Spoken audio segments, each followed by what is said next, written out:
Good morning, Dog Pound South campers. This is the Cleveland Browns Dog Pound South podcast, part of the Fanatical Elves Network, part of the Fans First Sports Network. Well, that was one hell of a 3-day stretch. I have never seen the Browns that successful. Well, I take that back. I've seen them successful, but that was one hell of a draft. That was a nice 3 days. Andrew Berry was wheeling and dealing the entire time. So I'm very happy. So I first of all, I want to thank the over 300 people who joined us, John and I, in our live broadcast yesterday. Over 3 hours. I didn't think I was going to do that, and neither did John, but had to be done. And love the comments from everybody who chimed in. Thank you again. Browns fans know draft. Hands down, best fans in the NFL. We know what we're talking about when it comes to the NFL draft. So let's take a quick review of the 10 picks. I find it interesting that Andrew Berry said that they went into this draft hoping to get 10 rookies. Did it. Check that box. 10 picks, 8 on offense. The most would be the offensive line. So we start with Spencer Fano. He is going to be your starting left tackle. I know they took Austin Barber later, who at Florida was the left tackle for, I believe, 3 seasons. He's nice depth. I'm hearing a lot of good things about Austin Barber. A lot of people don't know anything about him, but from people who are in the know, hearing a lot of good things. I was a fan of Casey Concepcion right from the beginning. Saw him play at Texas A&M. Again, I live in the South. SEC football is king. You get every game. You can just turn on your TV or your streaming service and poof, there's an SEC game. I love his return ability. I know he's had a lot of drops, but Zay Flowers had more drops in college than Concepcion, and he seems to be doing all right in Baltimore. Love the Denzel Boston pick. Originally, the Browns had wanted to take Emmanuel McNeil-Warren there, but Boston was better value, and I would agree with that. He could potentially, going into the season, I love Concepcion. Concepcion is explosive. He's a weapon. You can move him all over the field. He never really lined up in the slot in college. He's an outside receiver, but he's fast. But I think Denzel Boston could be their number 2 wide receiver next year, with Concepcion as number 3. So, and then you've got Isaiah Bond at 4. Tillman better stay healthy. This is obviously a message to Cedric Tillman. He needs to stay healthy. So you got Bond at 4, Corley at 5, and then the kid they signed to return kicks, who isn't guaranteed a roster spot. Casey Concepcion could take that spot. And we'll also talk about an undrafted rookie free agent they signed, who could also return.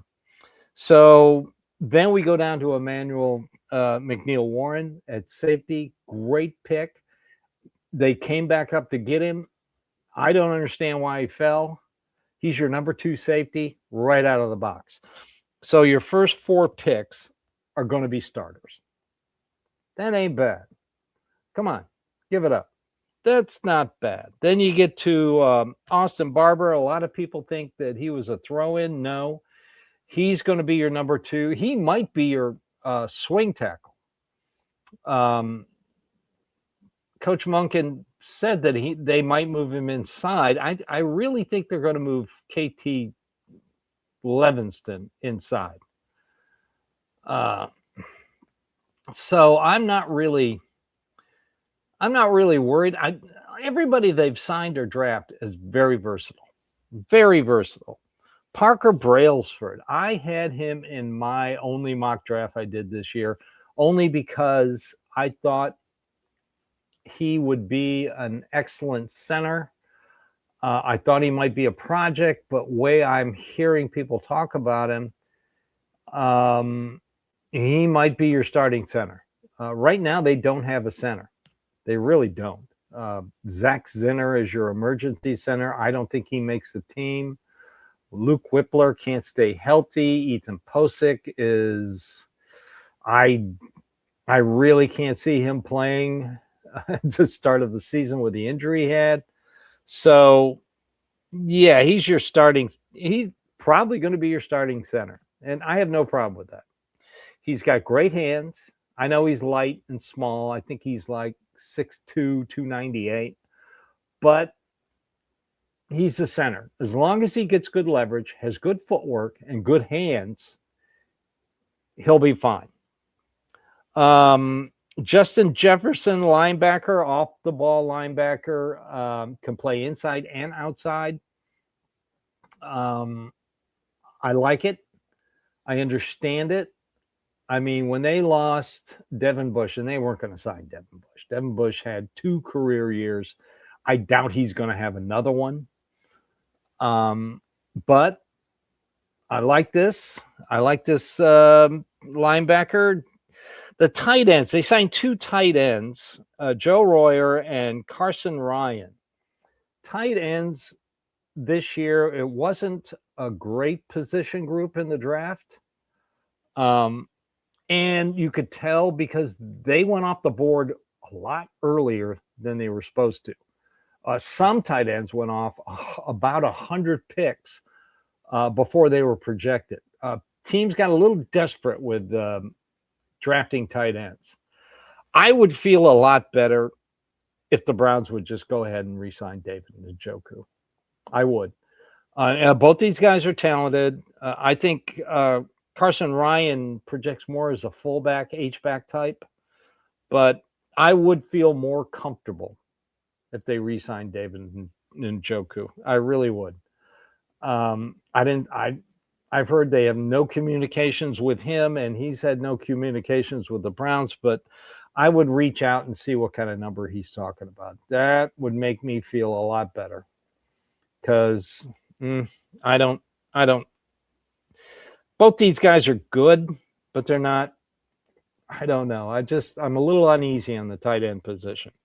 And then we get to Jalen Green, a quarterback number 4. I like Jalen Green. I've seen him play. I watched him play a couple games. He is 6'6", 227. He's a big kid. A lot of people are speculating, well, why don't you turn him into a tight end or wide receiver? Andrew Berry shut that down, said no, he's going to come in as quarterback, and I'm perfectly happy with that. I like it. I like that pick. If you're going to take a quarterback in this draft, he would be the one I would take. He really would be. So I can see it. I'm going to trust Coach Monken on how he develops quarterback. Like I said all day yesterday, he always develops quarterbacks. So this guy, a little raw, great arm, very athletic. So let's just wait and see. I'm very happy with that pick because let's face facts. I will die on this hill. Deshaun Watson will not see the field in 2026. I don't care what the local media says, having him either start at the beginning of the season or be the number 2 quarterback. No, I will not. What I've been told, no. Of course he looked good in OTAs. I mean, come on. Everybody looks good in OTAs. All right, let's we're starting to get leaks about the undrafted rookie free agents. Andrew Berry's very good at that. Last year, 3 of them made the team. My favorite, Aiden Huntington, the McMillan kid out of Pittsburgh, he's safety, and Dom Jones, who was a cornerback. So We got a nice little list. We'll talk about this in a minute after a break.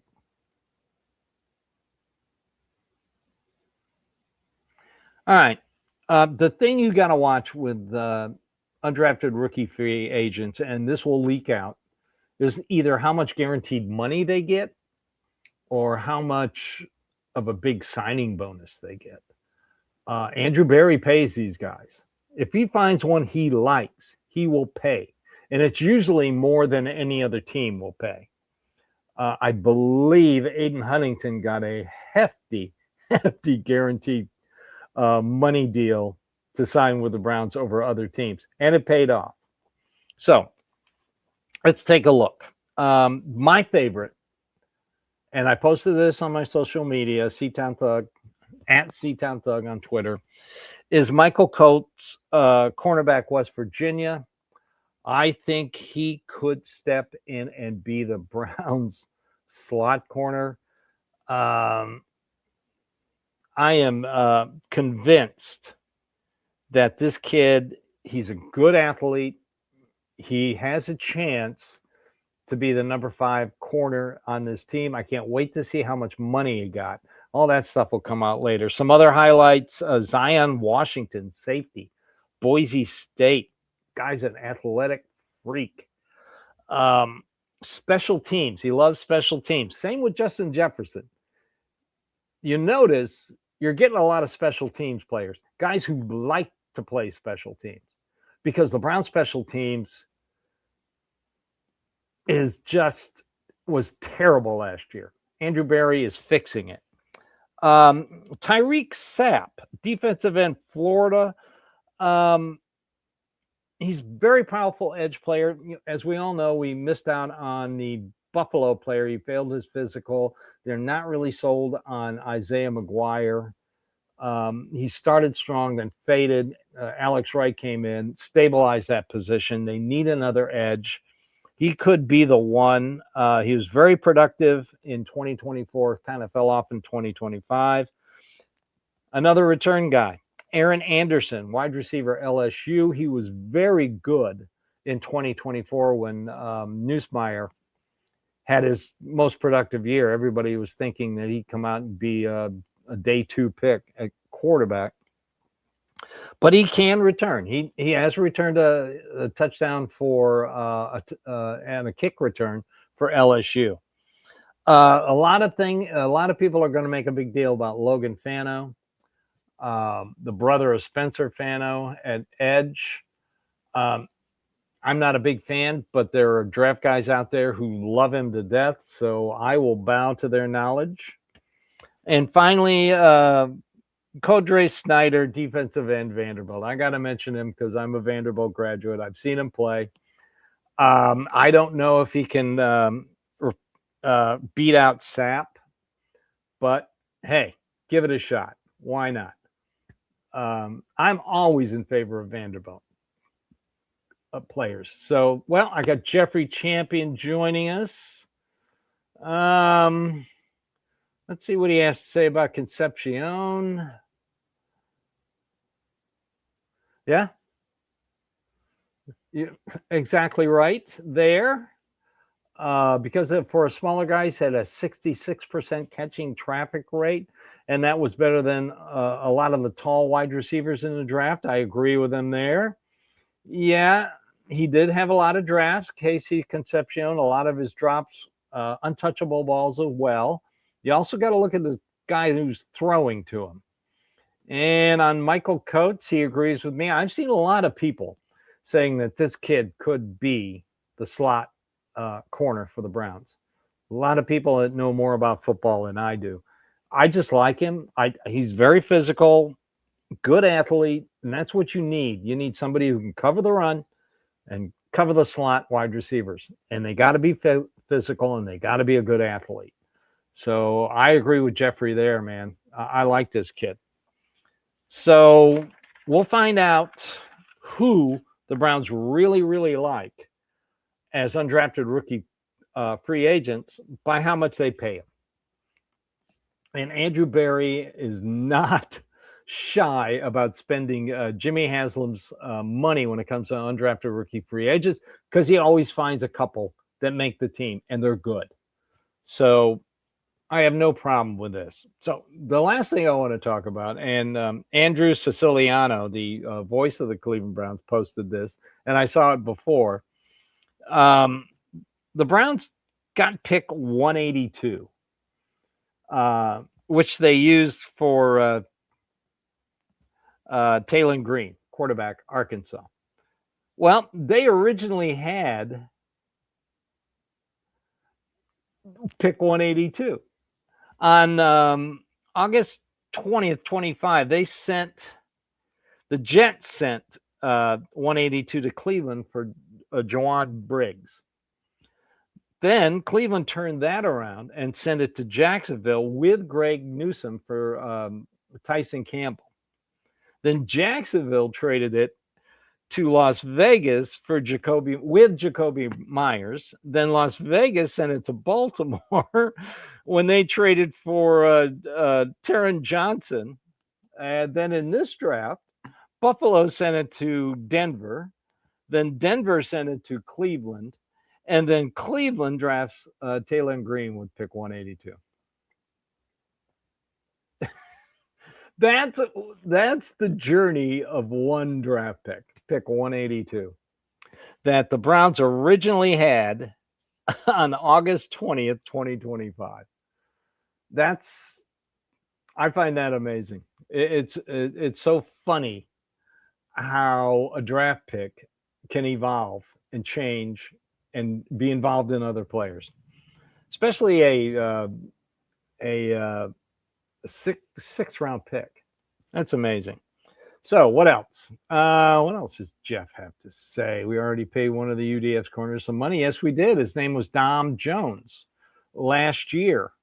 Also, remember AC Green? He was an undrafted rookie free agent. They paid him a lot of money. I think he was the highest paid undrafted rookie free agent that year. I don't have any problem with the Browns paying these, if they find good ones, paying these undrafted rookie free agents. Got no problem at all.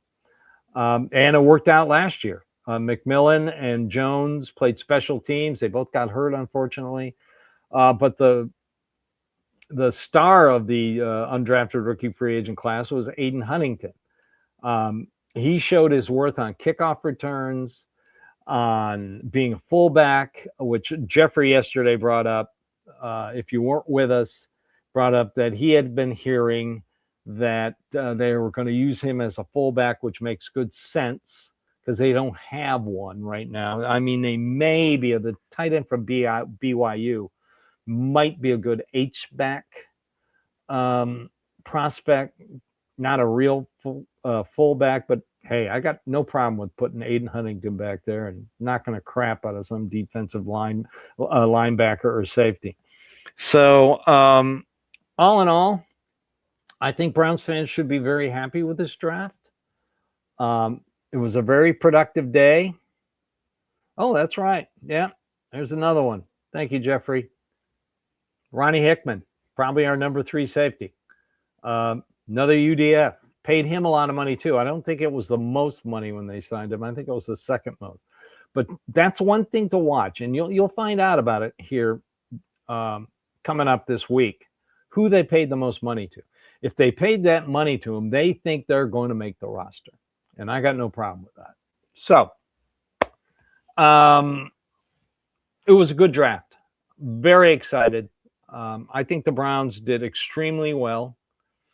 A lot of people are making a big deal that Paul DePodesta isn't here. And like I said yesterday, I had one person tell me he had nothing to do with the draft, and another person who's very reliable tell me it was addition by subtraction. So take it for what it's worth. I'm just glad that the Browns have Glenn Cook and Catherine Hickman as assistant GMs. Andrew Berry obviously trusts their judgment, and it showed the last 2 years. Year before that was an average draft, but like I've said before, if you go back to 2000 and look at success rate of GMs or 2020 when Andrew Berry came in. The success of GMs, they usually, if you're successful, the average is about 40%. Andrew Berry is in that ballpark. So this is his third draft in a row that I think he's had a good draft. Went into it trying to fix the offensive line. He did a lot in free agency to fix that. Had to fix the wide receiver room because, let's face facts, not the greatest in the world. After Jerry Jeudy, it was a hodgepodge. Potential. I mean, I love Corley. I think Isaiah Bond, with the right quarterback play and a quarterback who trusts an offensive line in front of him, I think Isaiah Bond could be a breakout player this year. So just because of his speed, I mean, you saw what he did with a crappy offensive line and three different quarterbacks. I mean, he can get behind the defense. He can outrun a corner. And that's all you're asking him to do. So with the addition of Casey Concepcion, who is definitely a dynamic, explosive weapon, and then Denzel Boston, who I absolutely love. I am so glad they picked him up. So I think the wide receiver room has gotten a whole lot better. And like I also said, not a big – I would re-sign Njoku. I'm sorry, but I would. These guys may be great, but I'd feel more comfortable with David Njoku as your number 2 tight end. Sign him for a year, get him veteran minimum, give him a bunch of bonus money. You haven't heard if he's going to sign with anybody. His name's never brought up. Same with Joel Bitonio, who I personally think is going to retire, but we'll find out. So we have more training camps coming up. Let's get these rookies in here, get them on video so we can watch them. And I am not discounting Jalen Green as a quarterback. All I know is I feel a little better that Deshaun Watson isn't going to play this year. So that's it for today. I hope you all enjoyed the draft. And I'm so happy that you watch, listen, subscribe, and follow us here at the Fanatical Elves Network. We had a great, fun time yesterday. I'm glad there was over 300 people who joined us. It was a long day, but hell, it was fun. Fun weekend, fun draft. You're going to see a lot of people give the Browns a great grade for this draft. I'll wait until the players actually hit the field to decide how we'll draft, but I am perfectly happy with the first 4 picks, and that's all that matters. They're all starters. I cannot believe McNeil Warren fell like that, and I'm glad Andrew Berry traded to go up and get him. So, everybody, have a great day. Enjoy the Cavs game. I'm going to watch it. This has been the Cleveland Browns Dog Pound South podcast, part of the Fanatical Elves Network, part of the Fans First Sports Network. As always, we're just Browns fans just like you. Oh, we got a little New Harper. You're exactly right. That was a great draft. And I am completely happy. So everybody, have a great day. This is the Fanatical Elves Network, part of the Fans First Sports Network. I'm your host, Steve Gill. As always, go Browns.